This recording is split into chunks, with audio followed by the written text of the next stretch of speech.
ಮಹಾವತಾರ ಬಾಬರ್ ಅವರನ್ನ ಮೊದಲಿಗೆ ನಾನು ದಿವ್ಯ ಸ್ಮರಣೆಯನ್ನ ಮಾಡ್ಕೊಳ್ತಾ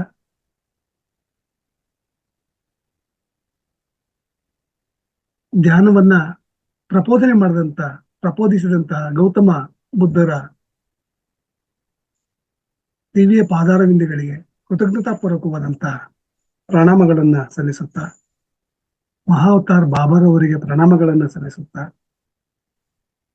ಜಗತ್ತಿನಾದ್ಯಂತ ಧ್ಯಾನವನ್ನ ವಿಸ್ತೃತವಾಗಿ ಮತ್ತು ವ್ಯಾಪಕವಾಗಿ ಪ್ರಚಾರ ಮಾಡಿದಂತ ಬ್ರಹ್ಮರ್ಷಿ ಪತ್ರಿಜಿ ಗುರುಗಳ ದಿವ್ಯ ಸ್ಮರಣೆಯನ್ನ ಮಾಡ್ಕೊಳ್ತಾ ಅವರಿಗೆ ಕೃತಜ್ಞತಾಪೂರ್ವಕವಾದಂತಹ ನಮಸ್ಕಾರಗಳನ್ನ ಸಲ್ಲಿಸುತ್ತಾ ಸ್ವರ್ಣಮಾಲಾ ಅಮ್ಮನವರ ಪದಾರವಿಂದಗಳಿಗೆ ನಮಸ್ಕಾರಗಳು. ನಾನು ಇವತ್ತು ಧ್ಯಾನದ ವಿದ್ಯಾರ್ಥಿಯಾಗಿ ಒಬ್ಬ ಧ್ಯಾನಿಗನಾಗಿ ಸ್ವಾಧ್ಯಾಯ ಸತ್ಸಂಗದಲ್ಲಿ ತೊಡ್ಕೊಳ್ತಾ ಮಹಾತೌರ್ ಫೌಂಡೇಶನ್ ರವರು ತಾವು 41 ದಿನಗಳ ಮಂಡಲ ಧ್ಯಾನವನ್ನ ಏನು ಪ್ರಾರಂಭ ಮಾಡಿದರೆ 8ನೇ ಬ್ಯಾಚ್ ಅನ್ನ ಮೊದಲನೇ ದಿವಸ ಅಂತ ಈಗಾಗಲೇ ನಮ್ಮ ರೇವತಿ ಮೇಡಮ್ ರವರು ವಿಚಾರವನ್ನ ಮುಂದೆ ಇಟ್ಟಿದ್ದಾರೆ. ಮೊದಲ ದಿನದ ಅವಕಾಶವನ್ನ ನಾನು ಪಡ್ಕೊಳ್ಳೋದಕ್ಕೆ ಎಷ್ಟು ಜನ್ಮದ ಪುಣ್ಯವನ್ನ ಮಾಡಿದ್ದು ಎಂಬತಕ್ಕಂಥದ್ದು ನನಗೆ ಅತೀವವಾದಂತ ಸಂತೋಷ ಆಗ್ತಾ ಇದೆ. ಹಾಗಾಗಿ ರೇವತಿ ಮೇಡಮ್ ರವರಿಗೆ ಕೃತಜ್ಞತೆಗಳನ್ನ ನಮಸ್ಕಾರಗಳನ್ನ ಅರ್ಪಿಸ್ತಾ ಇದ್ದೇನೆ. ಹಾಗೇನೆ ಇದರ ಕರ್ತೃಗಳಾದಂಥ ರಂಗನಾಥ್ ಸರ್ ಅವರು, ಲಕ್ಷ್ಮೀ ಮೇಡಮ್ ರವರು ಎಲ್ರಿಗೂ ನಾನು ಕೃತಜ್ಞತಾಪೂರ್ವಕ ನಮಸ್ಕಾರಗಳನ್ನ ಅರ್ಪಿಸ್ತಾ ಇದ್ದೇನೆ. ಮಾಸ್ಟರ್ಸ್, ಈ ಝೂಮ್ ನಲ್ಲಿ ಇರ್ತಕ್ಕಂಥ ಎಲ್ಲ ನನ್ನ ಹಿರಿಯ ಧ್ಯಾನ ಬಂಧುಗಳನ್ನ ಅವರಿಗೆ ಕೃತಜ್ಞತಾಪೂರ್ವಕ ನಮಸ್ಕಾರಗಳನ್ನ ಅರ್ಪಿಸ್ತೇನೆ. ಝೂಮ್ ನಲ್ಲಿ ಇರ್ತಕ್ಕಂಥ ಎಲ್ಲ ಧ್ಯಾನ ಮಿತ್ರರಿಗೆ ನಮಸ್ಕಾರಗಳು. ಈ ನಾಡನ್ನ ಕಟ್ಟಿದಂತ ದಾಸರು, ಶರಣರು, ಸಾಧುಗಳು, ಸಂತರು ಎಲ್ಲರ ದಿವ್ಯ ಸ್ಮರಣೆಯನ್ನು ಮಾಡ್ಕೊಳ್ತಾ ಅವರು ನಮಗೆ ಅಗಾಧವಾದಂತ ಜ್ಞಾನವನ್ನು ಬಿಟ್ಟು ಹೋಗಿದ್ದಾರೆ, ಕೊಟ್ಟಿದ್ದಾರೆ. ನಮಗೆ ಸದಾಕಾಲವೂ ಕೂಡ ಅವರೆಲ್ಲರ ಸ್ಮರಣೆ ನಮ್ಮ ಅನವರ್ತ ಧ್ಯಾನ ಆಗ್ಬೇಕು. ಧ್ಯಾನದಲ್ಲೂ ಕೂಡ ಅದನ್ನ ನಾವು ಕಂಡ್ಕೊಳ್ತಾ ಇರ್ತೇವೆ. ಆ ಒಂದು ಸೌಭಾಗ್ಯ ನಮ್ಮದಾಗಿದೆ. ಜನನಿ ಜನ್ಮಭೂಮಿಶ್ಚ ಸ್ವರ್ಗಾದಪಿ ಗರೀಯಸಿ. ಈ ಪವಿತ್ರವಾದಂತ ಪುಣ್ಯ ಭೂಮಿಯಲ್ಲಿ ನಾವು ಜನ್ಮವನ್ನ ತಾಳಿರುವಂತದ್ದೇ ಗೌತಮ ಬುದ್ಧರು, ಅವತಾರ್ ಬಾಬಾರವರು, ಪತ್ರಿಜಿ ಗುರುಗಳು ಜನಿಸಿದಂತ ಇಂಥ ಕರ್ಮ ಭೂಮಿಯಲ್ಲಿ, ಪುಣ್ಯ ಭೂಮಿಯಲ್ಲಿ ನಾವು ಜನ್ಮವನ್ನ ಪಡೆದಿರ್ತಕ್ಕಂಥ ಒಂದು ಸಾರ್ಥಕತೆ ಅಂತ ನಾನು ಭಾವಿಸ್ಕೊಳ್ತೇನೆ. ಹಾಗಾಗಿ ಎಲ್ಲ ದಿವ್ಯಾತ್ಮರುಗಳನ್ನ ಸ್ಮರಣೆ ಮಾಡ್ಕೊಳ್ತಾ ಅವರಿಗೆ ಕೃತಜ್ಞತಾಪೂರ್ವಕ ನಮಸ್ಕಾರಗಳನ್ನ ಅರ್ಪಿಸ್ತಾ ಇದ್ದೇನೆ. ಮಾಸ್ಟರ್ಸ್, ಇನ್ನು ಪ್ರಕೃತಿ ಮಾತೆಗೆ, ನನ್ನ ಜನ್ಮದಾತರಿಗೆ, ತಂದೆ ತಾಯಿಗಳ ದಿವ್ಯ ಸ್ಮರಣೆಯನ್ನ ಮಾಡ್ಕೊಳ್ತಾ ಅವ್ರಿಗೂ ಕೂಡ ನಮನಗಳು. ಎಲ್ರಿಗೂ ಮತ್ತೊಮ್ಮೆ ನಮಸ್ಕಾರಗಳು. ಇದೊಂದು ಅತ್ಯುತ್ತಮವಾದಂತ ಅವಕಾಶ ಅಂತ ನಾನು ಭಾವಿಸ್ಕೊಂಡಿದ್ದೇನೆ. ಈಗಾಗಲೇನೆ ಪ್ರತಿನಿತ್ಯವೂ ಕೂಡ ನಾನು ಮೊದಲೇ ಹೇಳಿದಾಗೆ ಧ್ಯಾನದ ಶಿಶುವಾಗಿದ್ದೇನೆ. ಇನ್ನೂ ಕೂಡ ಧ್ಯಾನದಲ್ಲಿ ಅಂಬೆಗಾಲನ್ನ ಇಡ್ತಾ ಇದ್ದೇನೆ. ಹಾಗೇನೆ ಧ್ಯಾನ ವಿಶ್ವವಿದ್ಯಾಲಯದ ವಿದ್ಯಾರ್ಥಿಯಾಗಿದ್ದೇನೆ. ಧ್ಯಾನ ವಿಶ್ವವಿದ್ಯಾಲಯ ಯಾವುದು ಅಂತ ಹೇಳಿದ್ರೆ ನಮ್ಮ ಬೆಂಗಳೂರಲ್ಲಿ ಇರ್ತಕ್ಕಂಥ ಪಿರಮಿಡ್ ವ್ಯಾಲಿ ಇಂಟರ್ನ್ಯಾಷನಲ್ ಏನು ಮೈತ್ರಿಯ ಬುದ್ಧ ಧ್ಯಾನ ವಿಶ್ವವಿದ್ಯಾಲಯ ಇದೆ, ಅದರ ವಿದ್ಯಾರ್ಥಿ ಅಂತ ಹೇಳ್ಕೊಳ್ಳೋದಕ್ಕೆ ನನಗೆ ಹೆಗ್ಗಳಿಕೆ ಆಗತ್ತೆ, ಹೆಮ್ಮೆ ಆಗತ್ತೆ. ನಾನೊಬ್ಬ ಧ್ಯಾನಿಗ ಅಂತ ಹೇಳ್ಕೊಳ್ಳೋದಕ್ಕೆ ಅತೀವವಾದಂತ ಖುಷಿ ಆಗತ್ತೆ.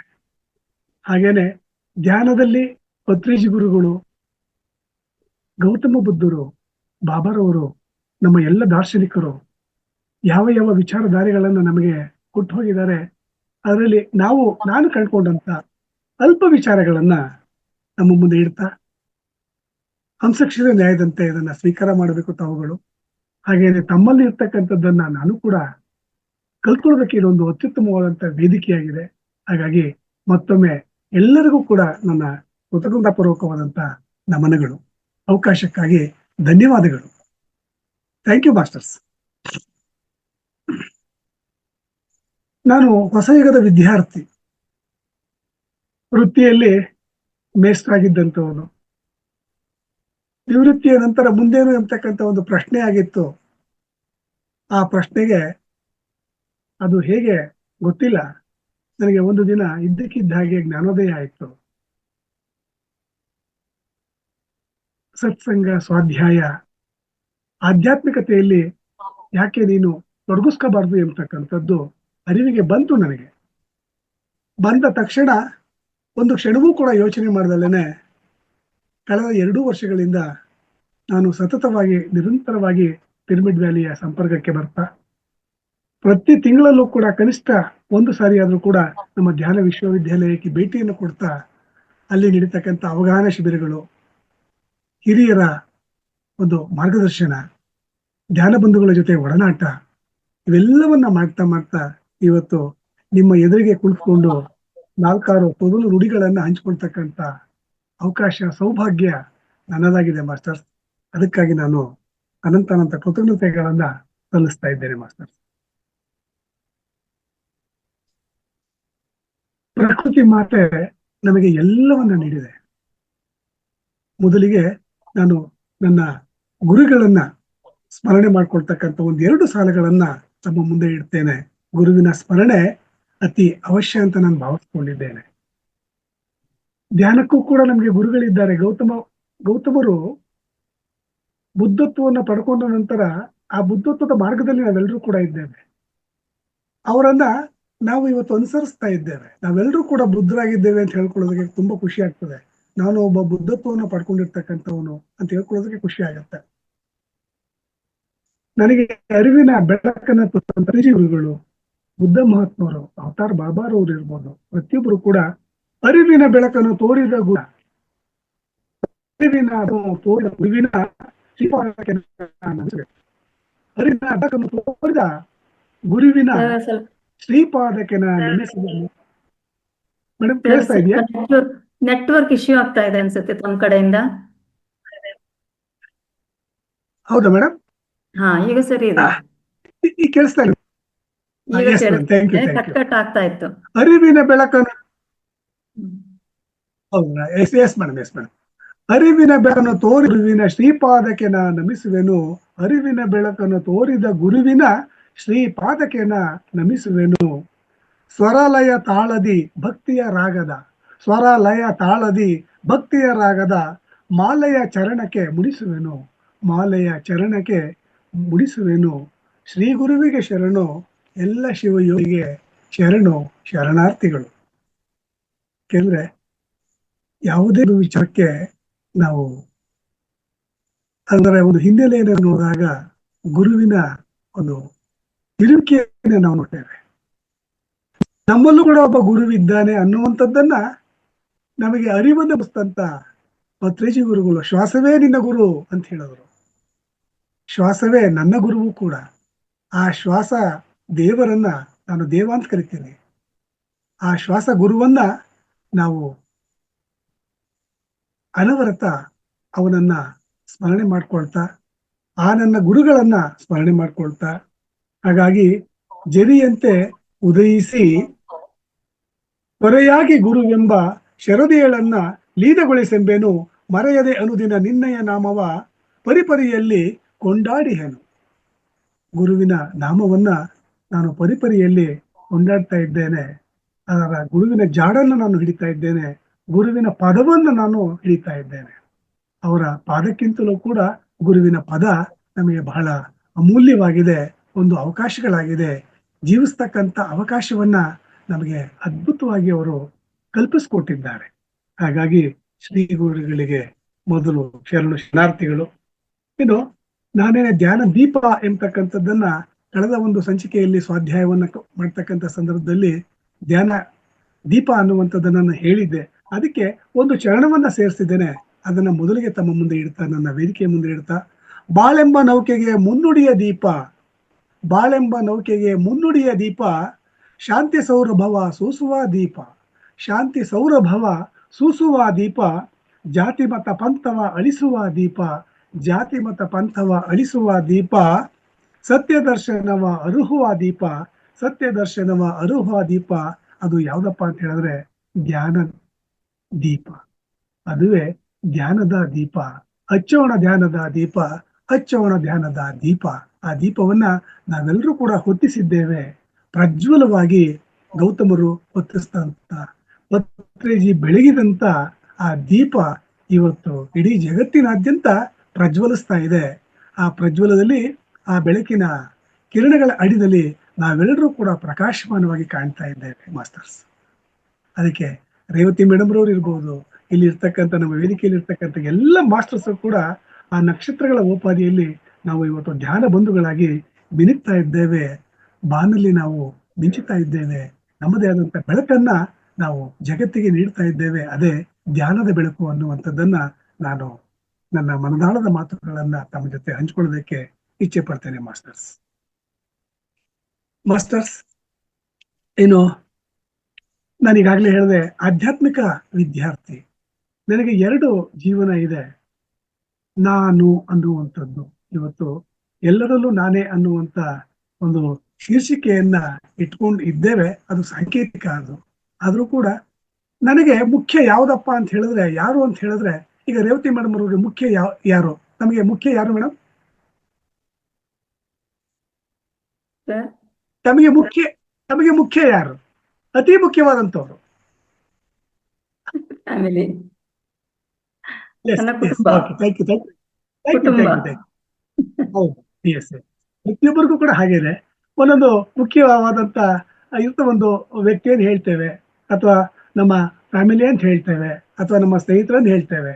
ನನಗೆ ಮುಖ್ಯವಾದಂಥದ್ದು ಯಾವುದು, ಯಾರು ಅಂತ ಹೇಳಿದ್ರೆ ನಾನೇ. ಯಾಕೆ ಅಂದ್ರೆ ನಾನಿಲ್ದಲೇನೆ ತಾವಿಲ್ಲ, ನಾನಿಲ್ದಲೇನೆ ನನ್ನ ಕುಟುಂಬ ಇಲ್ಲ, ನಾನಿಲ್ದಲೇನೆ ನನ್ನ ಬಂಧು ಬಳಗ ಇಲ್ಲ, ನಾನಿಲ್ದಲೇ ನನ್ನ ಗೆಳೆಯರಿಲ್ಲ. ಈ ಉಸಿರು ಈ ದೇಹಕ್ಕೆ ಇದೆ. ಈ ಭೌತಿಕ ಶರೀರಧಾರಿಯಾಗಿ ನಾನು ಈ ಭೂಮಿಯ ಮೇಲೆ ಬಂದಿದ್ದೇನೆ. ಭೂಮಿ ಒಂದು ವಿಶಾಲವಾದಂತ ಆಟದ ಮೈದಾನ, ಪತ್ರಿಜಿ ಗುರುಗಳು ಹೇಳೋ ಹಾಗೆ. ಈ ಪ್ಲೇ ಗ್ರೌಂಡ್, ನಾವೆಲ್ಲರೂ ಕೂಡ ಆಟ ಆಡ್ತಾ ಇದ್ದೇವೆ, ಖುಷಿಯಿಂದ ಆಟ ಆಡ್ತಾ ಇದ್ದೇವೆ. ಧ್ಯಾನ ಮಾಡುತ್ತಾ ಕಲಿಯುತ್ತಾ ಆಟ ಆಡ್ತಾ ಇದ್ದೇವೆ. ಕಲಿತಿರುವುದು ನೀನು ಬಹಳಷ್ಟು ಎಂದು ಬೀಗಬೇಡ, ಕಲಿತಿರುವುದು ಕೈ ಅಗಲದಷ್ಟು, ಕಲಿಯಬೇಕಾದಿದೆ ಕಡಲಗಳದಷ್ಟು. ಮೊದಲು ನೀ ಕಲಿತುಕೋ ವಿನಯವನು, ಮೊದಲು ನಾನು ಧ್ಯಾನದ ವಿದ್ಯಾರ್ಥಿ ಆಗಬೇಕು. ಧ್ಯಾನವನ್ನ ಆರ್ಜಿಸ್ತಾ ಜ್ಞಾನವನ್ನ, ಹಾಗೇನೆ ಅದ್ರ ಜೊತೆಯಾಗಿ ಜ್ಞಾನದ ಜೊತೆಗೆ ಜ್ಞಾನದಿಂದ ನಾನು ಜೀವಿಸುವ ಒಂದು ಅವಕಾಶವನ್ನ ಪಡ್ಕೊಂಡಿದ್ದೇನೆ. ಹಾಗಾಗಿ ಈ ಧ್ಯಾನದ ವಿದ್ಯಾರ್ಥಿಯಾಗಿದ್ದೇನೆ ಇವತ್ತು ನಾನು. ಮೊದಲಿಗೆ ಈಗಾಗಲೇ ನಾನು ಹೇಳ್ತಾ ಇದ್ದ ಹಾಗೇನೆ ನನಗೆ ನಾನೇ ಪ್ರಧಾನ, ಮುಖ್ಯ. ಈ ಭೌತಿಕ ಶರೀರವನ್ನು ಹೊತ್ಕೊಂಡು ಬಂದಿದ್ದೇನೆ. ಸಹಜವಾಗಿ ಪ್ರಕೃತಿ ದತ್ತವಾಗಿ ನನ್ನ ತಂದೆ ತಾಯಿಗಳು, ಜನ್ಮದಾತರು ಈ ಭೌತಿಕ ಶರೀರಕ್ಕೆ ಕಾರಣರಾಗಿದ್ದಾರೆ. ಈ ಶರೀರವನ್ನು ನಡೆಸ್ತಕ್ಕಂಥ ಒಂದು ಅದ್ಭುತವಾದ ಶಕ್ತಿ ಇದೆ, ಅದೇ ಅಗೋಚರವಾದಂತ ಶಕ್ತಿ. ಅದನ್ನ ನಾವು ಪತ್ರಿಜಿ ಗುರುಗಳು ಶ್ವಾಸ ಗುರು ಅಂತ ಹೇಳೋದು. ಆ ಶ್ವಾಸ ಗುರುವಿನ ಜಾಡನ್ನ ನಾನು ಇದುವರೆಗೂ ಕೂಡ ಈ ಮಾರ್ಗಕ್ಕೆ ಬರುವವರೆಗೂ ಕೂಡ ಉಸಿರಾಡ್ತಾ ಇದ್ವಿ ನಾವು ಸಹಜವಾಗಿ. ಆದರೆ ಗುರು ಅಂತ ಸ್ವೀಕಾರ ಮಾಡಿರ್ಲಿಲ್ಲ. ನಮ್ಗೆ ಯಾರು ಅಕ್ಷರಾಭ್ಯಾಸವನ್ನ ಕಲಿಸ್ಕೊಡ್ತಾರೆ, ಅವರನ್ನ ಗುರುಗಳು ಅಂತ ಇದ್ವಿ. ಯಾರು ಒಳ್ಳೊಳ್ಳೆ ವಿಚಾರಧಾರೆಗಳನ್ನ ನಮಗೆ ತಿಳಿಸ್ತಾರೆ, ಸತ್ಸಂಗಿಗಳಲ್ಲಿ ಒಳ್ಳೊಳ್ಳೆ ವಿಚಾರಗಳನ್ನ ತಿಳಿಸ್ತಾರೆ, ಅವರನ್ನ ನಾವು ಗುರುಗಳಾಗಿ ಸ್ವೀಕಾರ ಮಾಡಿದ್ವಿ. ಅಥವಾ ಅತ್ಯುತ್ತಮವಾದಂತ ಒಂದು ಸಂದೇಶವನ್ನು ಕೊಡ್ತಕ್ಕಂಥವ್ರು, ಇಂಥವ್ರನ್ನ ನಾವು ಈಗ ವಿಶ್ವಗುರುವಾಗಿ ಬಸವಣ್ಣವರನ್ನು ನಾವು ಸ್ವೀಕಾರ ಮಾಡಿದ್ದೇವೆ. ಇಡೀ ವಿಶ್ವಕ್ಕೆ ಗುರುವಾಗಿದ್ದಾರೆ ಅವರು. ಇಲ್ಲಿ ಶ್ವಾಸ ಗುರುವನ್ನ ನಾನು ಈ ಮಾರ್ಗಕ್ಕೆ ಬಂದ ನಂತರ ನಾನು ಕಂಡ್ಕೊಂಡೆ, ನಿಜವಾದಂತ ಗುರು ನನ್ನ ಒಳಗಡೆನೆ ಇದ್ದಾನೆ ಅನ್ನುವಂಥದ್ದು. ಹಾಗಾಗಿ ಈ ಭೌತಿಕ ಶರೀರಕ್ಕೆ ನನ್ನ ತಂದೆ ತಾಯಿಗಳು ಐಡೆಂಟಿಫಿಕೇಶನ್ಗೋಸ್ಕರ ಒಂದು ನಾಗರಾಜು ಅನ್ನುವಂತ ಒಂದು ನಾಮಧೇಯವನ್ನು ಇಟ್ರು. ಯಾಕೆಂದ್ರೆ ಕನ್ಫ್ಯೂಷನ್ ಆಗೋದು ಬೇಡ ಅಂತ. ಈಗ ರೇವತಿ ಮೇಡಮ್ ಅವರು ಹೆಸರಿಟ್ಟಿದ್ದಾರೆ. ಹಾಗೇನೆ ನಮ್ಮ ರಂಗನಾಥ್ ಸಾಹೇಬರಿಗೆ ರಂಗನಾಥ್ ಅನ್ನುವಂತ ಹೆಸರನ್ನ ಅವರ ತಂದೆ ತಾಯಿಗಳಿಟ್ಟ. ಪ್ರತಿಯೊಬ್ಬರಿಗೂ ಹಾಗೇನೆ ಇಲ್ಲಿ ಈ ಭೌತಿಕ ಶರೀರ ಆಯ್ತು, ಭೌತಿಕ ಶರೀರವನ್ನು ನಡೆಸ್ತಕ್ಕಂಥ ನಮ್ಮ ಶ್ವಾಸ ಏನಿದೆ, ಆ ಶ್ವಾಸ ಎಷ್ಟು ಪ್ರಧಾನವಾಗಿ ಪ್ರತಿಯೊಬ್ಬರಲ್ಲೂ ಇದೆ ಶ್ವಾಸ. ಏನು ನಾವು 84 ಲಕ್ಷ ಕೋಟಿ ಇದ್ದೇವೆ. ಅವೆಲ್ಲವೂ ಕೂಡ ಉಸಿರಾಟವನ್ನ ನಡೆಸ್ತಾ ಇರ್ತಕ್ಕಂಥ ಒಂದು ಸಂದರ್ಭದಲ್ಲಿ ಪ್ರತಿಯೊಂದಕ್ಕೂ ಕೂಡ ಶ್ವಾಸ ಅನ್ನುವಂಥದ್ದು ಒಂದೇನೆ, ಗಾಳಿ ಅನ್ನುವಂಥದ್ದು ಒಂದೇನೆ, ಬೇರೆ ಇನ್ನೆಲ್ಲೂ ಇಲ್ಲ. ಪಂಚಭೂತಗಳು ಒಂದೇನೆ, ಪಂಚಭೂತಗಳು ಶಾಶ್ವತವಾಗಿದ್ದಾವೆ. ಪಂಚಭೂತಗಳಿಂದ ಆಗಿರ್ತಕ್ಕಂಥ ಈ ನನ್ನ ದೇಹ, ಎಸ್, ಈಗ ನಾನು ಎಲ್ಲಿವರೆಗೆ ನನಗೆ ಹೆಸರು ಇರುತ್ತೋ, ಉಸಿರು ಇರುವವರೆಗೆ ನನ್ನ ಹೆಸರು, ಉಸಿರು ಇರುವವರೆಗೆ ನನ್ನ ಹೆಸರು. ಆ ಉಸಿರು ಯಾವಾಗ ನನ್ನ ಮೂಗನ್ನ ಟಚ್ ಮಾಡಿ ಒಳಗಡೆ ಹೋಗುತ್ತಲ್ಲ, ಶ್ವಾಸ ಆಯ್ತು. ಸಂಬಂಧಗಳು ಎಲ್ಲಿವರೆಗೆ ಇರ್ತವೆ, ಉಸಿರು ಇರುವವರೆಗೆ ಸಂಬಂಧಗಳು ಕೂಡ ಇರ್ತವೆ. ಸಂಪತ್ತು ಎಲ್ಲಿವರೆಗೆ ಇರುತ್ತೆ, ನನ್ನ ಸಂಪತ್ತು ಅಂತ ಹೇಳ್ತೇನೆ. ನೋಡಿ, ನಾನು ಇಷ್ಟು ಸಂಪತ್ತನ್ನು ಗಳಿಸಿದ್ದೇನೆ, ಇದು ನನ್ನ ಮನೆ, ಇದು ನನ್ನ ತೋಟ, ನನ್ನ ಗದ್ದೆ, ನಾನು ಗಳಿಸಿರ್ತಕ್ಕಂಥ ಆಸ್ತಿ, ನನ್ನ ಹಣ, ಇವೆಲ್ಲವೂ ಕೂಡ ನನ್ನ ಪ್ರಖ್ಯಾತಿ. ನಾನು ಇಷ್ಟು, ಅಥವಾ ನನ್ನ ವೈದ್ಯನಾಗಿದ್ದೇನೆ, ನಾನು ಇನ್ನೊಂದು ಇಂಥ ತಜ್ಞನಾಗಿದ್ದೇನೆ, ಇವೆಲ್ಲವೂ ಕೂಡ ಎಲ್ಲಿವರೆಗೆ, ಶ್ವಾಸ ಇರುವವರೆಗೆ. ಶ್ವಾಸ ಯಾವಾಗ ನನ್ನನ್ನು ನಡೆಸ್ಕೊಂಡು ಹೋಗ್ತಾ ಇದೆ ಶ್ವಾಸ ದೇವ, ಅಲ್ಲಿವರೆಗೂ ಕೂಡ ಇವೆಲ್ಲವೂ ಕೂಡ ನನ್ನ ಜೊತೆಗೆ ಇರ್ತವೆ. ನಾನು, ನನ್ನದು ಅನ್ನೋದೆಲ್ಲವೂ ಕೂಡ ನನ್ನ ಒಟ್ಟಿಗೆ ಇರಬೇಕಾದ್ರೆ ಶ್ವಾಸವೇ ಪ್ರಧಾನವಾಗಿದೆ. ಆ ಶ್ವಾಸ ಗುರು ಯಾವತ್ತು ನನ್ನಿಂದ ಸ್ವಲ್ಪ ದೂರ ಕರೆದಾಗ, ಉಸಿರು ನಿಂತ ಮೇಲೆ, ಉಸಿರು ನಿಂತ ಆ ಮರುಗಳಿಗೆನೆ ಇವ್ಯಾವುದು ನನ್ನದಲ್ಲ, ಯಾವುದೂ ನನ್ನದಲ್ಲ. ಈ ಭೌತಿಕ ಶರೀರವೂ ಕೂಡ, ಭೌತಿಕ ಶರೀರವನ್ನ ಅದನ್ನ ಅಂತ್ಯ ಸಂಸ್ಕಾರ ಮಾಡ್ತಾರೆ. ಆದರೆ ಶಾಶ್ವತವಾಗಿ ಇರುವಂತದ್ದೇನೆ ಶ್ವಾಸ. ಹಾಗಾಗಿ ಶ್ವಾಸ ಗುರು ನನಗೆ ಶಕ್ತಿಯನ್ನ ಕೊಟ್ಟಿದ್ದಾನೆ, ಈ ದೇಹವನ್ನ ಮುನ್ನಡೆಸ್ತಾ ಇದ್ದಾನೆ. ಎಲ್ಲರಲ್ಲೂ ಶ್ವಾಸ ಇದೆ. ನೋಡಿ, ನನಗೆ ಹೇಗೆ ಶ್ವಾಸ ಇದೆಯೋ ಪ್ರತಿಯೊಂದು ಜೀವಿಯಲ್ಲೂ ಕೂಡ, ಪ್ರತಿಯೊಂದು ಆತ್ಮದಲ್ಲೂ ಕೂಡ, ಆತ್ಮ ಪದಾರ್ಥದಲ್ಲಿ ನಾನೊಬ್ಬ ಆತ್ಮ ಪದಾರ್ಥ, ನಾನೊಬ್ಬ ಬ್ರಹ್ಮ ಪದಾರ್ಥ. ಹಾಗಾಗಿ ಎಲ್ಲರಲ್ಲೂ ಕೂಡ ಶ್ವಾಸ ಇದ್ದಾನೆ ಅನ್ನುವಂಥದ್ದನ್ನ ನಾನು ಕಂಡುಕೊಂಡದ್ದೇನೆ ಈ ಆಧ್ಯಾತ್ಮಿಕ ಮಾರ್ಗಕ್ಕೆ ಬಂದಾಗ. ನನಗೆ 2 ಜೀವನಗಳಿದ್ದಾವೆ, ಒಂದು ನನ್ನ ಭೌತಿಕ ಜೀವನ, ಇನ್ನೊಂದು ಆಧ್ಯಾತ್ಮಿಕ ಜೀವನ. ಒಂದು ಕಣ್ಣಿಗೆ ಕಾಣುತ್ತೆ, ಆದ್ರೆ ಆಧ್ಯಾತ್ಮಿಕ ಜೀವನ ಇದೆಯಲ್ಲ, ನನ್ನ ಒಳಗೆ ಇರುವಂಥದ್ದು, ನನ್ನ ಒಳಗೆ, ಅಂತರಂಗದ ಒಳಗಿದೆ. ಹೊರ ಪ್ರಪಂಚ, ಒಳ ಪ್ರಪಂಚ, 2 ಪ್ರಪಂಚಗಳನ್ನ ನಾನು ಕಾಣಿಸ್ಕೊಳ್ತಾ ಇದ್ದೇನೆ. ಯಾವುದು ಮುಖ್ಯ, ಯಾವುದು ಶಾಶ್ವತ, ನನಗೆ ಬೇಕಾಗಿರ್ತಕ್ಕಂಥ ನೆಲೆ ಯಾವುದು ಅಂತ ಆಯ್ಕೆ ಮಾಡ್ಕೊಳ್ಳೋದಾದ್ರೆ, ಭೌತಿಕತೆಯಲ್ಲಿ ನಾನು ಏನು ಕಾಣ್ತಾ ಇದ್ದೇನೆ, ಈ ಇದೇ ಸತ್ಯ ಅಂತ ಅನ್ಕೊಂಡ್ಬಿಟ್ಟಿದ್ದೇನೆ. ಆದರೆ ಅದು ಯಾವುದೂ ಕೂಡ ಸತ್ಯವಲ್ಲ, ಅದು ಯಾವುದೂ ಸತ್ಯ ಅಲ್ಲ, ಅದು ಕ್ಷಣಿಕ ಅನ್ನುವಂಥದ್ದನ್ನ ನಾನು ಅರ್ಥ ಮಾಡ್ಕೊಂಡಿದ್ದೇನೆ. ಆದರೆ ಅಂತರಂಗದಲ್ಲಿ ಇದೆಯಲ್ಲ, ನನ್ನ ಒಳಗಡೆ ಇದೆಯಲ್ಲ, ಪ್ರತಿಯೊಂದು ಕೂಡ ಆ ಒಳನೋಟದಲ್ಲಿ ಕಾಣ್ತಕ್ಕಂಥ, ಅದು ಆ ಸ್ಥಿತಿಯಲ್ಲಿ, ಧ್ಯಾನ ಸ್ಥಿತಿಯನ್ನು ಅನುಭವಕ್ಕೆ ಪಡ್ಕೊಂಡಾಗ ನಾನು ಅನುಭವಿಸ್ತೀನಿ ಅಲ್ಲ, ಅದು ಶಾಶ್ವತವಾದಂಥದ್ದು. ಆ ಒಂದು ಎನರ್ಜಿ ನಾನೇನ್ ಪಡ್ಕೊಳ್ತೇನೆ ಧ್ಯಾನದಿಂದ, ಅದು ನಿಜವಾದಂತ ಶಕ್ತಿ, ಅದೇ ಆತ್ಮಶಕ್ತಿ. ಸದಾ ಕಾಲವೂ ಕೂಡ ನನ್ನನ್ನ ಜಾಗೃತನಾಗಿ ಇರುವಂತ ಒಂದು ಸ್ಥಿತಿಯನ್ನ ನನಗೆ ಅದು ಕಲ್ಪಿಸ್ಕೊಟ್ಟಿದೆ ಮಾಸ್ಟರ್ಸ್. ಹಾಗಾಗಿ ಇವತ್ತು ನಾನು ಬುದ್ಧತ್ವದ ಕಡೆಗೆ ಸಾಗ್ತಾ ಇದ್ದೇನೆ. ಯಾವುದೇ ಜಾಗೃತ ಸ್ಥಿತಿಯನ್ನ ಪಡ್ಕೊಂಡು ಸದಾ ಜಾಗೃತ ಸ್ಥಿತಿಯಲ್ಲಿ ಇರೋದ್ರ ಜೊತೆಗೆ ಬುದ್ಧತ್ವವನ್ನ ಪಡ್ಕೊಂಡು ಬುದ್ಧನಾಗಿದ್ದೇನೆ. ಬುದ್ಧ ಇಸ್ ಫಾರ್ ಎವರ್ ಅಂತ ಹೇಳ್ತೀವಿ ನಾವು. ಬುದ್ಧರು 2600 ವರ್ಷಗಳ ಹಿಂದೆ ಗೌತಮರು ಏನಿದ್ರು, ಅವರು ಈಗಲೂ ಕೂಡ ಇದ್ದಾರೆ ಬುದ್ಧರಾಗಿ. ನಿಮ್ಮ ಎಲ್ಲರ ನಡುವೆ ಇದ್ದಾರೆ, ಎಲ್ಲರಲ್ಲೂ ಬುದ್ಧರಾಗಿದ್ದಾರೆ. ಯಾರು ಧ್ಯಾನಿಗಳಿದ್ದಾರೆ ಅವರಲ್ಲಿ ಬುದ್ಧತ್ವ ಅನ್ನುವಂಥದ್ದಿದೆ. ನಾನು ಒಬ್ಬ ವ್ಯಕ್ತಿಯಾಗಿಲ್ಲ, ಇವತ್ತು ಒಂದು ಪರ್ಸನಾಲಿಟಿ ಆಗಿದ್ದೇನೆ, ವ್ಯಕ್ತಿತ್ವವಾಗಿದ್ದೇನೆ. ಒಬ್ಬ ವ್ಯಕ್ತಿಯಾಗಿರದೆ ಒಬ್ಬ ವ್ಯಕ್ತಿತ್ವವಾಗಿ, ವ್ಯಕ್ತಿಯಿಂದ ವ್ಯಕ್ತಿತ್ವ. ನಾಗರಾಜು ಅನ್ನುವಂತ ಈ ಭೌತಿಕ ಶರೀರ ಒಂದು ವ್ಯಕ್ತಿ. ಇದು ಇವತ್ತು ಸಾಕಷ್ಟು ಧ್ಯಾನದ ಮೂಲಕ ನಾನು ಏನು ಗಳಿಸ್ಕೊಂಡಿದ್ದೇನೆ, ನನ್ನ ನಡೆಯಲ್ಲಿ, ನನ್ನ ನುಡಿಯಲ್ಲಿ ಒಂದು ಸಂಸ್ಕಾರವನ್ನು ಪಡ್ಕೊಂಡು, ಎಲ್ಲರಲ್ಲೂ ಕೂಡ ನಾನು ಹೇಗೆ ಬದುಕಬೇಕು ಎಂಬತಕ್ಕಂಥ ಅಪೇಕ್ಷೆ ನನಗಿದೆಯೋ, ಆಸೆ ಇದೆಯೋ, ಆಸೆ ಇರಬೇಕು, ಆಸೆ ಇರಬಾರ್ದು ಅಂತಲ್ಲ. ಆಸೆಯೇ ದುಃಖಕ್ಕೆ ಮೂಲ ಹೇಳಿದ್ರು. ಆದ್ರೆ ಈ ಯಾವ ಪ್ರಮಾಣದಲ್ಲಿ ಇರಬೇಕು, ನಾನು ಜೀವಿಸ್ತಕ್ಕಂಥದ್ದು ಕೂಡ ಒಂದು ಜಾಗೃತ ಸ್ಥಿತಿಯಲ್ಲೇ ಇದ್ದೇನೆ. ನಾನು ಹೇಗೆ ಜೀವನವನ್ನ ಮಾಡಬೇಕು ಎಂಬತಕ್ಕಂಥ ಅಪೇಕ್ಷೆ ಇದೆಯೋ, ಹಾಗೇನೆ ಬೇರೆಯವರು ಕೂಡ ನನ್ನಂತೆ ತನ್ನಂತೆ ಪರದ ಬಗೆದೊಡ ಕೈಲಾಸ ಭಿನ್ನಾಣವಕ್ಕೂ ಸರ್ವಜ್ಞ ಅಂತ ಹೇಳ್ಬಿಟ್ಟು ನೋಡಿ. ಆ ಕಾಲಘಟ್ಟದಲ್ಲಿ ಸರ್ವಜ್ಞ ಕವಿಗಳು, ನೀನು ಹೇಗೋ ಬೇರೆಯವರನ್ನು ಹಾಗೆ ಪರಿಭಾವಿಸು, ನಿನ್ನಂತೆನೆ ಅವ್ರಿಗೂ ಕೂಡ ಒಂದು ಅವಕಾಶವನ್ನು ಕೊಡು. ನಾನು ಹೇಗೆ ಸ್ವಾತಂತ್ರ್ಯವನ್ನ ಅನುಭವಿಸ್ಬೇಕು ಅಂತ ನಮಗೆ ಅಪೇಕ್ಷೆ ಇದೆಯೋ, ಸ್ವಾತಂತ್ರ್ಯ ಅಂದ್ರೆ ಸ್ವೇಚ್ಛೆ ಅಲ್ಲ, ಒಂದು ಚೌಕಟ್ಟಿನಲ್ಲಿ, ಒಂದು ಪರಿಧಿಯ ಒಳಗಡೆ ನಾನು ಜೀವಿಸ್ತಾ ಇದ್ದೇನೆ. ಹಾಗೇನೆ ಪ್ರತಿಯೊಬ್ಬರು ಕೂಡ ಆ ಪರಿಧಿಯನ್ನ ನಾನು ಅವಕಾಶ ಮಾಡಿಕೊಡ್ತಕ್ಕಂಥದ್ದು. ಪ್ರಕೃತಿ ಹೇಗೆ ಎಲ್ಲರಿಗೂ ಸಮಾನವಾದಂತ ಅವಕಾಶಗಳನ್ನು ಕೊಟ್ಟಿದೆ, ಎಲ್ಲರೂ ಸಮಾನರೇ, ಸರಿ ಸಮಾನರೇ. ಆದರೆ ಮನುಷ್ಯರಾದ ನಾವು ಅಸಮಾನತೆಯನ್ನ ಕಾಣ್ತಾ ಇದ್ದೇವೆ. ಪ್ರಾಣಿಗಳಲ್ಲಿ ಅಸಮಾನತೆ ಇಲ್ಲ, ಮನುಷ್ಯರಲ್ಲಿ ಮಾತ್ರ ಅಸಮಾನತೆ ಇರುವಂತದ್ದು. ಇವನ ಮಾನಸಿಕ ಸ್ಥಿತಿ ಅದು. ನನಗೆ ಭೌತಿಕ ಶರೀರ ಸ್ಥಿತಿಯನ್ನು ಕೊಟ್ಟಿದ್ದಾನೆ, ನೇಚರ್ ಕೊಟ್ಟಿದೆ, ಪ್ರಕೃತಿ ಕೊಟ್ಟಿದೆ. ಹಾಗೇನೆ ಈ ಶರೀರದಲ್ಲಿ ಒಂದು ಮನಸ್ಸು ಅನ್ನುವಂಥದ್ದು ಕೂಡ ಇದೆ. ಶ್ವಾಸ ಈ ಶರೀರವನ್ನು ನಡೆಸುವ ಸಾರಥಿ ಆದ್ರೆ ಮನಸ್ಸು ಇದೆ ಬಹಳ ಮುಖ್ಯವಾಗಿ. ಪ್ರಾಣಿಗಳಿಗೂ ನಮಗೂ ಇರ್ತಕ್ಕಂಥ ವ್ಯತ್ಯಾಸ ಅದೇ. ಪ್ರಾಣಿ ವರ್ಗ, ನಾವು ಮಾನವ ವರ್ಗ. ಮಾನವರೆಲ್ಲರಿಗೂ ಕೂಡ ಶಾರೀರಿಕ ಸ್ಥಿತಿನೂ ಇದೆ, ಜೊತೆಗೆ ಮಾನಸಿಕ ಒಂದು ಸ್ಥಿತಿ ಇದೆ. ಆ ಮನಸ್ಸನ್ನ ನಾನು ಮುದುಗೊಳಿಸ್ಬೇಕಾಗಿದೆ, ಮನಸ್ಸನ್ನ ಹದ ಮಾಡ್ಕೋಬೇಕಾಗಿದೆ, ಮನಸ್ಸಿಗೆ ಒಂದು ಶಿಕ್ಷಣವನ್ನ ನೀಡಬೇಕಾಗಿದೆ ನಾನು. ಯಾವ ಶಿಕ್ಷಣ ಅನ್ನುವಂಥದ್ದು ಅದೇ ಆಧ್ಯಾತ್ಮಿಕತೆ. ಆಧ್ಯಾತ್ಮಿಕ ಶಿಕ್ಷಣ ಅಂದ್ರೆ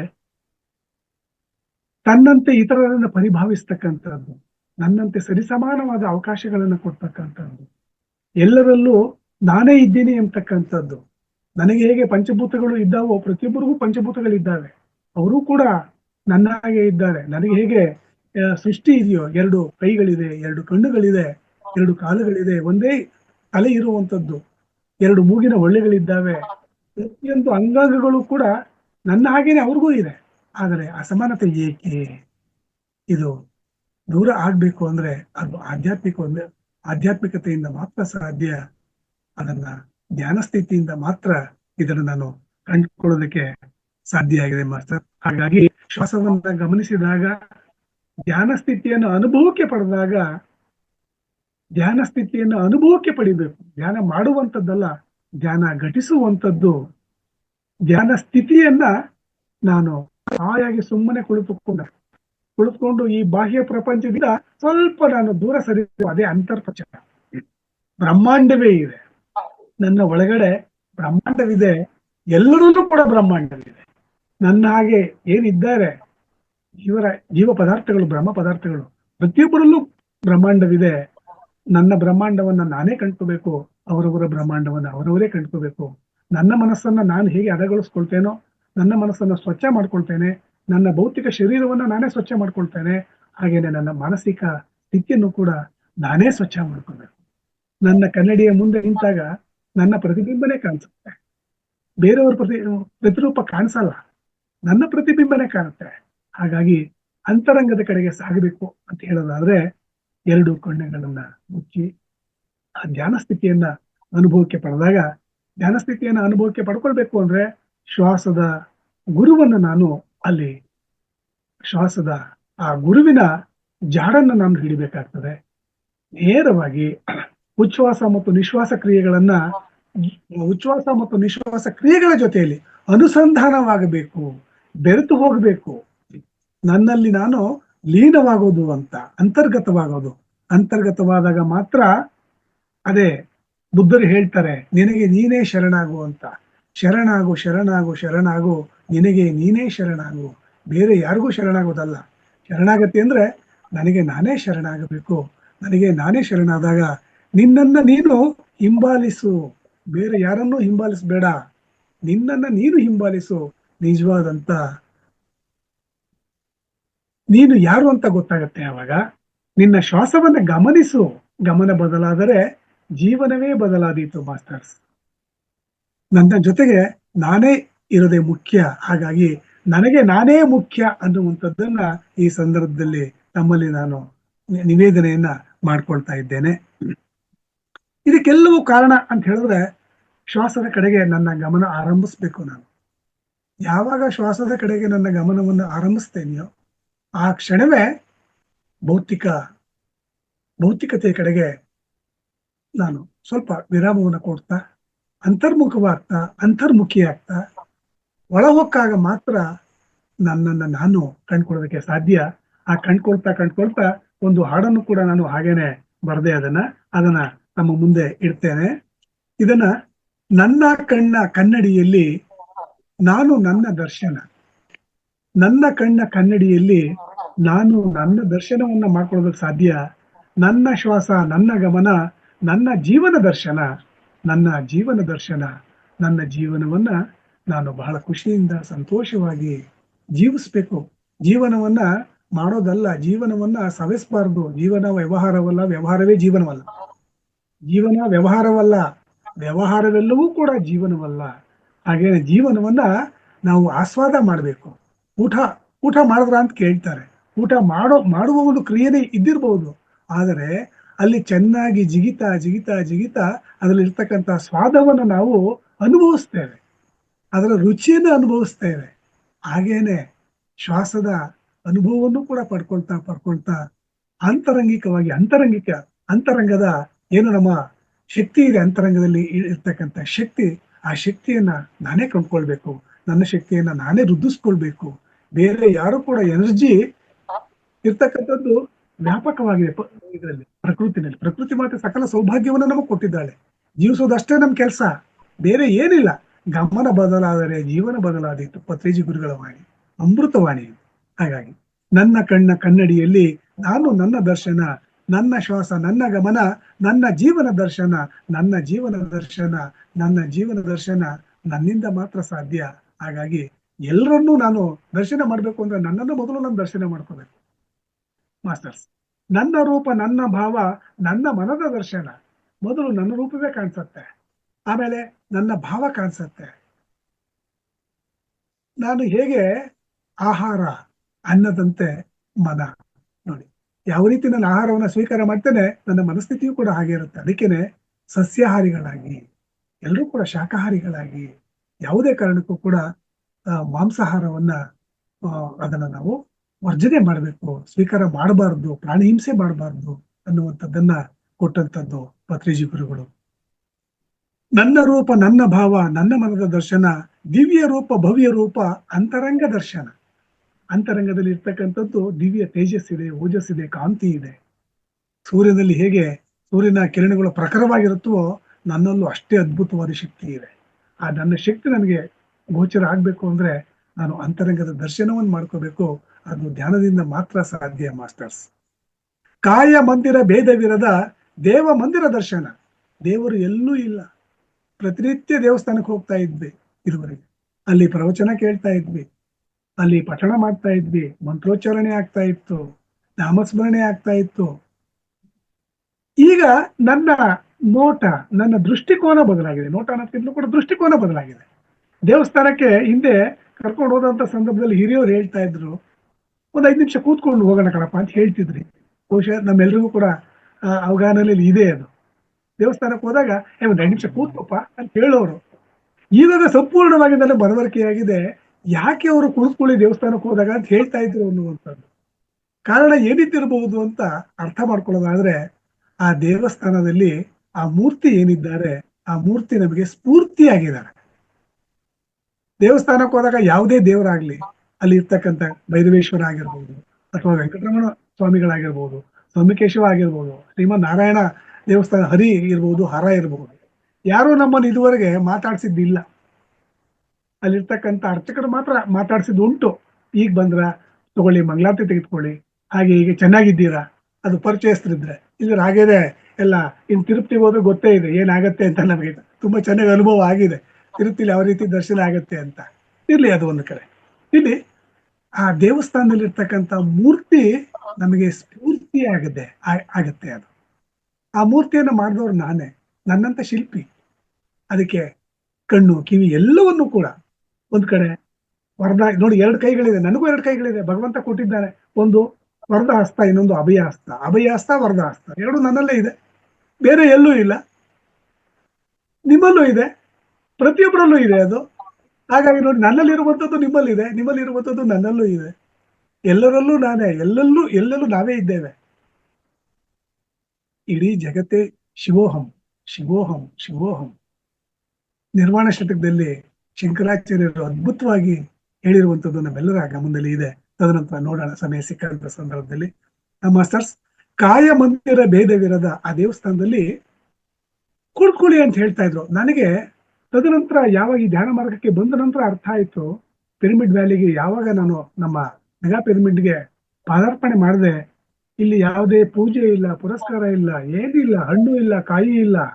ಆದ್ರೆ ಕಾಯಿ ಇದೆ, ಕಾಯ ಇದೆ, ನನ್ನ ಕಾಯ, ಶರೀರ. ಈ ಕಾಯ ಬೇಕು ಪಿರಮಿಡ್ ವ್ಯಾಲಿಗೆ ಹೋಗ್ಬೇಕಾದ್ರೆ. ಈ ಕಾಯವನ್ನ ನಡೆಸ್ತಾ ಇರ್ತಕ್ಕಂಥ ಶ್ವಾಸ ಗುರು ಬೇಕು. ಅಲ್ಲಿಗೆ ಹೋಗ್ತೇನೆ, ಅಲ್ಲಿ ಕೂತ್ಕೊಂಡು ಧ್ಯಾನ ಸ್ಥಿತಿಯನ್ನು ಅನುಭವಿಸ್ತೇನೆ.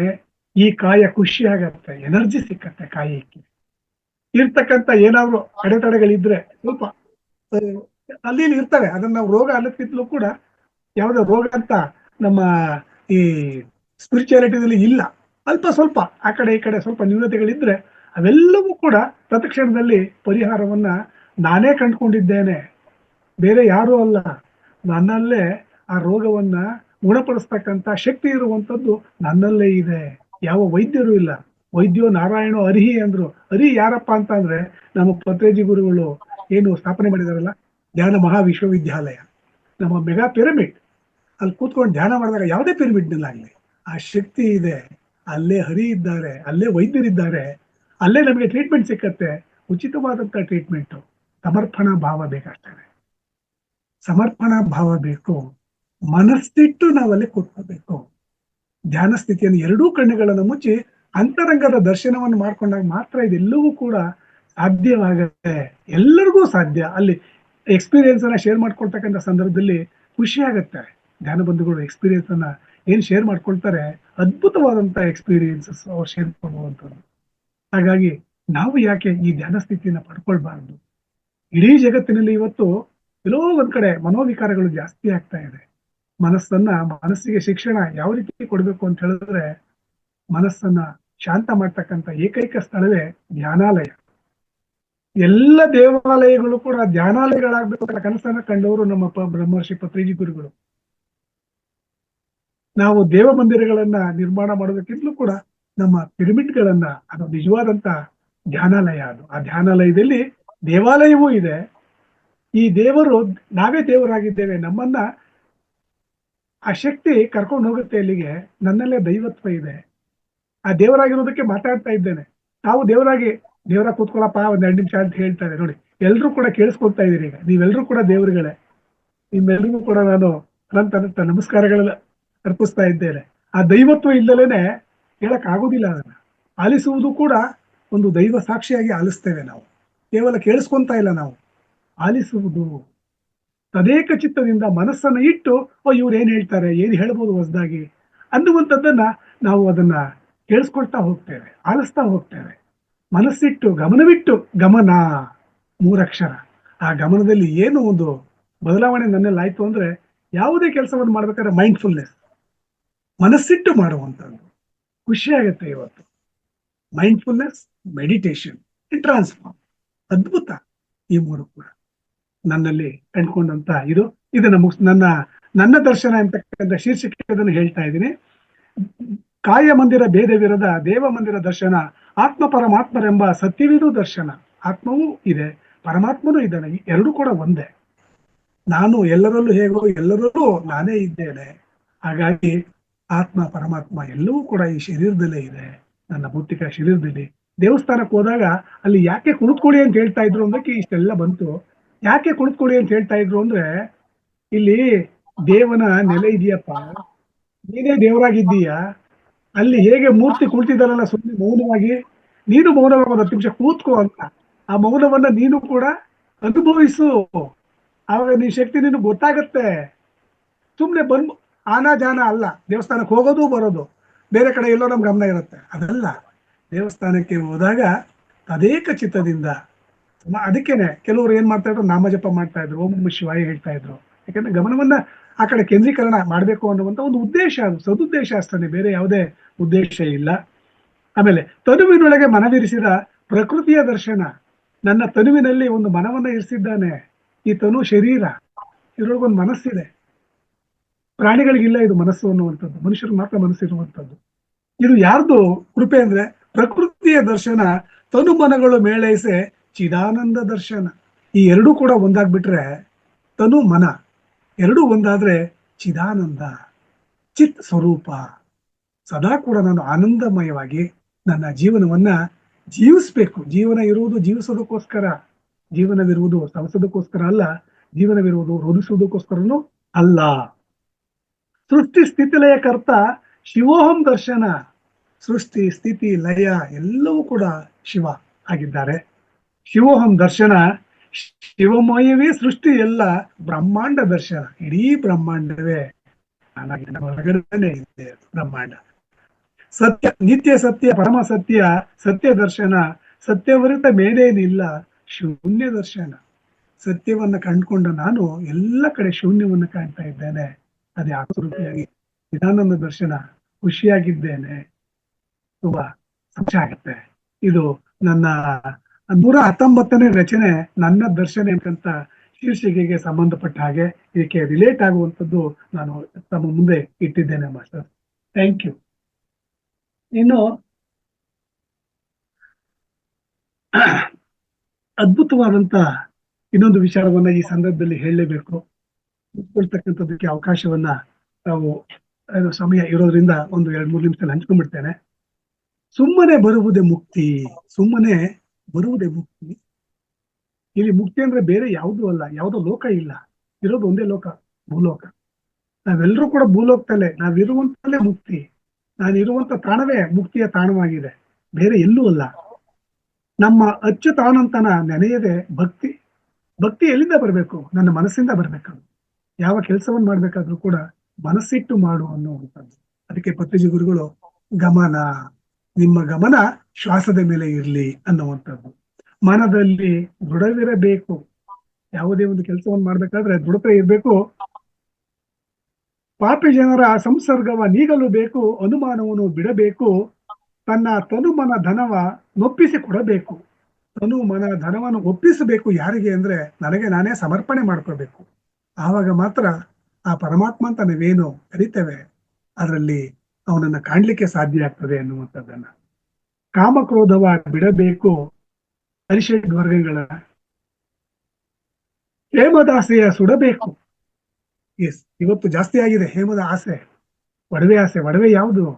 ಜ್ಞಾನ ಇರ್ತಕ್ಕಂಥದ್ದೇ ಒಡವೆ, ಬೇರೆ ಯಾವುದೂ ಅಲ್ಲ. ಧ್ಯಾನದ ಒಡವೆನೂ ಕೂಡ, ಧ್ಯಾನದ ಒಡವೆನೇ ಇವತ್ತು. ಪರಿಣಾಮ ಬಿಡದಿರಬೇಕು.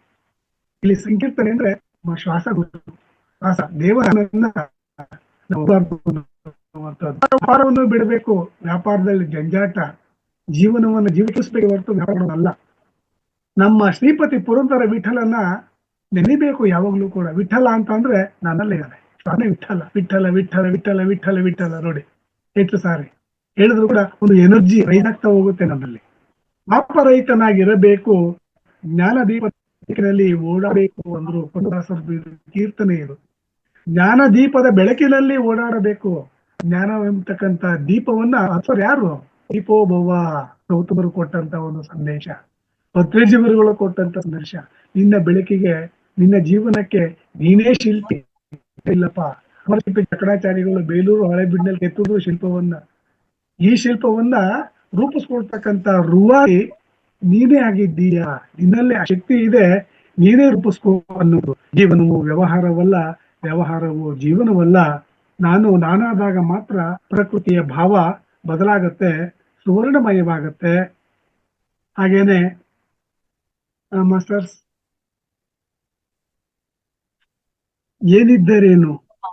ಏನಿದ್ದರೇನಂತೆ ಮಾನವೀಯತೆ ಇರಬೇಕು. ನಾವೆಲ್ಲರೂ ಕೂಡ ಮನುಷ್ಯರು, ಮಾನವರು. ಮಾನವೀಯತೆಯಿಂದ ಮಾನವೀಯ ಗುಣಗಳನ್ನ ನಾವು ಪಡ್ಕೊಳ್ಬೇಕಾದ್ರೆ ಅದು ಧ್ಯಾನದಿಂದ ಮಾತ್ರ ಸಾಧ್ಯ ಅನ್ನುವಂಥದ್ದು. ಹಾಸಿಗೆಯನ್ನ ಕೊಂಡ್ಕೋಬಹುದು. ಹಾಸಿಗೆಯನ್ನ, ನಿದ್ರೆನ ಕೊಳ್ಳಕ್ಕಾಗತ್ತಾ? ಖಂಡಿತ ಕೊಳ್ಳಕ್ ಆಗುದಿಲ್ಲ. ಧ್ಯಾನನ ಮಾಡಕ್ ಆಗುದಿಲ್ಲ. ಅದನ್ನ ಅದು ಘಟಿಸ್ಬೇಕು. ಆ ಸ್ಥಿತಿಯನ್ನ ನಾವು, so we have to create our selfs ಅಂತ. ಎಸ್, ಮನೆ ಇರೋದು ಯಾತಕ್ಕೆ? ನೆಮ್ಮದಿಗೋಸ್ಕರ. ಪುಸ್ತಕದಿಂದ ನಮಗೆ ವಿದ್ಯೆ ಸಿಕ್ಕತ್ತೆ, ಜ್ಞಾನ ಸಿಕ್ಕತ್ತೆ. ಆ ವಿದ್ಯೆ ಇದ್ದರೆ ಏನಂತೆ? ವಿವೇಕ ಇಲ್ಲೇ ಇದ್ರೆ ನೋಡಿ, ವಿದ್ಯೆಯನ್ನ ಜ್ಞಾನವನ್ನ ಪಡ್ಕೊಂಡ್ರೆ ಸಾಲದು, ಅದನ್ನ ಬಳಕೆ ಮಾಡ್ಕೋಬೇಕು ನಾವು ಅದನ್ನ. ಹಾಗೇನೆ ಹಣವಿದ್ದರೆ ಏನಂತೆ? ದಾನವಿಲ್ಲದ ಮೇಲೆ. ಪ್ರಾಣ ಇದ್ದರೆ ಏನಂತೆ? ಪ್ರಾಣವಿಲ್ಲದ ಮೇಲೆ. ಶಕ್ತಿ ಬೇಕು. ಬರೀ ಪ್ರಾಣ ಇಟ್ಕೊಂಡು ಏನ್ ಮಾಡೋಣ? ಯಾವಾಗ್ಲೂ ಸದಾ ರೋಗಿಷ್ಠ ಆಗ್ಬಿಟ್ರೆ ಆಗೋದಿಲ್ಲ. ಅದಕ್ಕೆ ಒಂದು ಪ್ರಾಣ ಕೊಡ್ಬೇಕು, ಶಕ್ತಿ ಕೊಡ್ಬೇಕು. ಆ ಶಕ್ತಿ ಎಲ್ಲಿಂದ ಬರುತ್ತೆ? ನಾನೇ ಜನರೇಟ್ ಮಾಡ್ಕೋಬೇಕು. ಈಗ ನನ್ನ ಮೊಬೈಲ್ ಚಾರ್ಜ್ ಮುಗ್ದೋಗ್ಬಿಟ್ರೆ ರೀಚಾರ್ಜ್ ಮಾಡ್ಕೊತೀನಿ. ನಾನು ರೀಚಾರ್ಜ್ ಆಗ್ಬೇಕಲ್ಲ, ನಾನು ರೀಚಾರ್ಜ್ ಆಗ್ಬೇಕು. ಪ್ರತಿಯೊಬ್ರು ನಾವು ರೀಚಾರ್ಜ್ ಆಗ್ತೀವಿ ಧ್ಯಾನದಿಂದ, ಪ್ರತಿನಿತ್ಯ ರೀಚಾರ್ಜ್ ಆಗ್ತಾ ಹೋಗ್ತೇವೆ. ಯಾವಾಗ ಸಮಯ ಸಿಕ್ಕಾಗ, ಸಮಯವಿದ್ದಾಗ, ನನಗೆ ಯಾವಾಗ ಸಮಯ ಸಿಕ್ಕತ್ತೆ ಆವಾಗ ಶ್ವಾಸದ ಕಡೆ ಗಮನ, ಕೆಲಸವಿದ್ದಾಗ ಕೆಲಸದ ಕಡೆ ಗಮನ. ಪತ್ರಿಜಿ ಗುರುಗಳು ಮಾಡಿ, ಕೆಲಸವಿದ್ದಾಗ ಕೆಲಸದ ಕಡೆ ಗಮನ, ಕೆಲಸವಿಲ್ಲದಿದ್ದಾಗ ಶ್ವಾಸದ ಕಡೆ ಗಮನ ಕೊಡಿ ಅನ್ನುವಂಥದ್ದನ್ನ ಎಷ್ಟು ಅದ್ಭುತವಾಗಿ ಕೊಟ್ಟಿದ್ದಾರೆ. ರೂಪವಿದ್ರೇನಂತೆ ಗುಣ ಇರಬೇಕು ಅಂತ, ಈ ರೂಪ ಕಟ್ಕೊಂಡೇನು ಈ ಶರೀರದ ಗುಣ ಇರಬೇಕು. ಗುರುವಿದ್ದರೇನಂತೆ ಅರಿವು ಮೂಡಿಸುವವನೇ ಗುರು. ಹಾಗಾಗಿ ವಿಶ್ವಗುರು ಬಸವಣ್ಣವರಾದ್ರು, ಗೌತಮ ಬುದ್ಧರು ಅವರ ಒಂದು ಭಾವಚಿತ್ರವನ್ನು ನೋಡಿದ್ರೆ ಸಾಕು, ಸದಾ ಬೆಳಕೆ ಇದೆ ಯಾವಾಗ್ಲೂ ಕೂಡ, ಜ್ಯೋತಿಯ ಸಂಕೇತ ಬುದ್ಧ ಅಂತ ಹೇಳಿದ್ರೆ ನಾವೆಲ್ಲರೂ ಕೂಡ ಬುದ್ಧರೇ ಆಗ್ತಾ ಇದ್ದೇವೆ. ಪತ್ರಿಜಿ ಗುರುಗಳು ಕೊಟ್ಟಂತದ್ದು. ಕಾಯವಿದ್ದರೇನಂತೆ ಉಸಿರಿಲ್ಲದಿದ್ದರೆ, ಈ ಕಾಯ ಇದ್ರೆ ಸಾಕಾಗೋದಿಲ್ಲ, ಇದಕ್ಕೆ ಉಸಿರಿರ್ಬೇಕು, ಶ್ವಾಸ ಇರಬೇಕು, ಅವಾಗ್ಲೇನೆ. ಅದಕ್ಕೆ ಏನಿದ್ದರೇನಂತೆ ಮಾನವೀಯತೆ ಇರಬೇಕು. ಮನುಷ್ಯನಾಗಿ ನಾವು ಮಾನವೀಯ ಮೌಲ್ಯಗಳನ್ನ ಬೆಳೆಸ್ಕೊಳ್ಬೇಕಾಗ್ತದೆ. ನನಗೆ ಎರಡು ರೀತಿಯ ಜೀವನ ಇದೆ, ಒಂದು ಶ್ವಾಸಧಾರೆ, ಇನ್ನೊಂದು ಧ್ಯಾಸಧಾರೆ. ಒಂದು ಪ್ರಕೃತಿಗೆ ಸಂಬಂಧಪಟ್ಟಂಥದ್ದು ಶ್ವಾಸ, ನಮಗೆ ಉಚಿತವಾಗಿ ನೀಡಲ್ಪಟ್ಟಿದೆ. ಶ್ವಾಸ ಅನ್ನುವಂಥದ್ದು ಯಾವುದೇ ಅಡೆತಡೆ ಇಲ್ಲ, ಅದಕ್ಕೆ ಉಚಿತವಾಗಿ ಕೊಟ್ಟಿದ್ದಾರೆ. ಅದನ್ನ ಯಾರು? ಪ್ರಕೃತಿ ಮಾತನೇ ಕೊಟ್ಟಿದ್ದಾಳೆ. ನನ್ನ ತಾಯಿಯ ಗರ್ಭದಿಂದ ಬಂದ ತಕ್ಷಣ ಅಳುವಿದ್ದೇ ಶುರುವಾಗ್ಬಿಟ್ಟಿದೆ ಅದು ಶ್ವಾಸಧಾರೆ. ಹಾಗೇನೆ ಧ್ಯಾಸಧಾರೆ ನನ್ನ ಮನಸ್ಸಿಗೆ ಸಂಬಂಧಪಟ್ಟಂಥದ್ದು. ಧ್ಯಾಸಧಾರೆ ಅಂದ್ರೆ ನನ್ನ ಗಮನವನ್ನು ಬದಲಾಯಿಸಬೇಕು. ನಾನು ಗಮನ ಬದಲಾದರೆ ಸಂಪೂರ್ಣ ನಿನ್ನ ಜೀವನವೇ ಬದಲಾದೀತು ಅನ್ನುವಂಥದ್ದು. ಶ್ವಾಸಧಾರೆಯನ್ನ ಧ್ಯಾಸಧಾರೆಯಾಗಿ ಜೋಡಿಸಬೇಕು. ಆವಾಗ ನಾನಾಗ್ತೇನೆ. ಶ್ವಾಸದೊಂದಿಗೆ ಧ್ಯಾಸವನ್ನ ಅನುಸಂಧಾನಗೊಳಿಸ್ಬೇಕು. ನಾನಾಗ್ತೇನೆ, ಎಲ್ಲರಲ್ಲೂ ಕೂಡ ನನ್ನನ್ನ ಕಂಡುಕೊಳ್ತೇನೆ. ನಾವೆಲ್ಲರೂ ಕೂಡ ದೈವ ಸ್ವರೂಪಿಗಳಾಗಿದ್ದೇವೆ. ನನಗೆ ಎರಡು ರೂಪಗಳಿದೆ, ಭೌತಿಕ ರೂಪ ಇದೆ, ಆಧ್ಯಾತ್ಮಿಕ ರೂಪ ಇದೆ. ಆಧ್ಯಾತ್ಮಿಕ ರೂಪವನ್ನ ಪಡ್ಕೊಂಡಾಗ ಮಾತ್ರ ಅತ್ಯುತ್ತಮವಾದಂತ ಜೀವನವನ್ನ ನಾನು ಜೀವಿಸೋದಕ್ಕೆ. ಜೀವನವಿರುವುದು ಜೀವಿಸಲು. Live and let to live ಇಬ್ರು ಹೇಳಿದ್ರು. ಮಹಾವೀರರು ಇದನ್ನ ಹೇಳಿದ್ರು, ಬುದ್ಧರು ಇದನ್ನ ಹೇಳಿದ್ರು. ನೀನು ಜೀವಿಸು, ನಿನ್ನ ಜೊತೆಗೂ ಕೂಡ, ನಿನ್ನ ಜೊತೆಯಲ್ಲಿರ್ತಕ್ಕಂಥವ್ರಿಗೂ ಕೂಡ ಜೀವಿಸಲು ಅವಕಾಶವನ್ನು ಮಾಡಿಕೊಡು ಅನ್ನುವಂಥದ್ದು. ಎಂತ ಅದ್ಭುತವಾದಂತ ಒಂದು ಧ್ಯಾನ ಜಗತ್ತನ್ನ ಇಡೀ ಜಗತ್ತಿಗೆನೆ ಪ್ರಸಾರ ಮಾಡಿದ್ರು ಪತ್ರಿಜಿ ಗುರುಗಳು. ಆ ಮಹನೀಯರನ್ನ ನಾವು ಸ್ಮರಣೆ ಮಾಡ್ಕೊಳ್ಳೋದು ಅಷ್ಟೇ ಅಲ್ಲ, ಅವರ ತತ್ವಗಳನ್ನ, ಆದರ್ಶಗಳನ್ನ ನಾವು ಇನ್ನೂ ಕೂಡ ವ್ಯಾಪಕವಾಗಿ ಪ್ರಚಾರ ಮಾಡ್ತಕ್ಕಂಥ ಶಕ್ತಿ ನಮ್ಮದಾಗ್ಲಿ ಅಂತ ಹೇಳ್ತಾ, ಮಾಸ್ಟರ್ಸ್ ನನಗೆ ಕೊಟ್ಟಂತ ಸಮಯವನ್ನ 3 ನಿಮಿಷಗಳ ಹೆಚ್ಚಿನ ಒಂದು ಸಮಯವನ್ನ ತೆಗೆದುಕೊಂಡಿದ್ದೇನೆ. ಇನ್ನು ಒಂದು ಅಂಶವನ್ನು ಹೇಳಿ ನಾನು ಇವತ್ತಿನ ನನ್ನ ಸತ್ಸಂಗವನ್ನ, ನನ್ನ ತೊದಲು ನುಡಿಗಳನ್ನ ನಾನು ವಿರಾಮವನ್ನು ಕೊಡ್ತೇನೆ. ಧಾನ್ಯದ ಬೀಜವನ್ನ ಬಿತ್ತಿದರೆ ಎಲ್ಲ ಮಳೆಗೋಸ್ಕರ ಕಾತರ ಇದೆ ಈಗ ನಮ್ಗೆ. ಯಾಕೆಂದ್ರೆ ಧಾನ್ಯದ ಬೀಜ ಬಿತ್ತಬೇಕಲ್ರ, ದವಸ ಧಾನ್ಯ ಬೆಳ್ಕೋಬೇಕಾದ್ರೆ ಧಾನ್ಯದ ಬೀಜವನ್ನು ಬಿತ್ತಬೇಕು. ಅದಕ್ಕೆ 6 ತಿಂಗಳು 3 ತಿಂಗಳು ಕಾಲಾವಕಾಶ, ಉತ್ತಮವಾದಂತ ಫಸಲು ಬರುತ್ತೆ.